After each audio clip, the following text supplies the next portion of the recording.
জয় মা মনসা মায়ের জয়। এই ভক্তমাকে দেখো, ভক্তমা কি বলছে। ভক্তমা, তোমার কি, কোথা থেকে এসছো তুমি? আমি পারুলিয়া থেকে এসেছি, বর্ধমান পারুল। জেলা। আচ্ছা আচ্ছা আচ্ছা, তুমি মায়ের মন্দিরে কিভাবে খোঁজ পেলে? আমি মোবাইলে ভিডিও দেখে মার মন্দিরের খোঁজ পেয়েছি। আচ্ছা আচ্ছা, তুমি মায়ের এখান থেকে কি কিছু উপকার পেয়েছো? হ্যাঁ, আমি ওই মার ভিডিও দেখার পর থেকেই আমি সেদিন থেকেই মানে আমার মন ছটফট করছে, আমি এখানে কবে আসবো।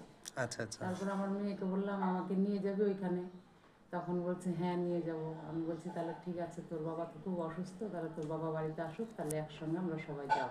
আচ্ছা আচ্ছা তখন আমার মেয়ে বাড়ি ছিল না, ওর বাবা আসার পরে আমি ওর বাবাকে নিয়ে এখানে আসলাম। আসার পরে মার ফুল, জল আর মাটি নিয়ে লাগানোর পরে ব্যথা আগের থেকে অনেকটা কম আছে। আচ্ছা আচ্ছা, তোমার গলায় তারপরে কি প্রবলেম হয়েছিল, সেটা সেরেছে?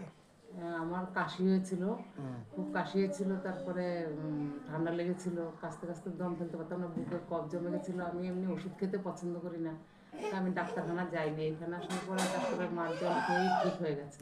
আচ্ছা আচ্ছা আচ্ছা আচ্ছা আচ্ছা। আর গ্যাস অম্বল ছিল খুব, ওইটাও ঠিক হয়েছে। আর ওই যে তোমার হাজবেন্ডের যে চোখের হ্যাঁ, সমস্যাটা ছিল? চোখের এইগুলো তো পুরো কালো কালো ছিল, তো এইগুলো অনেক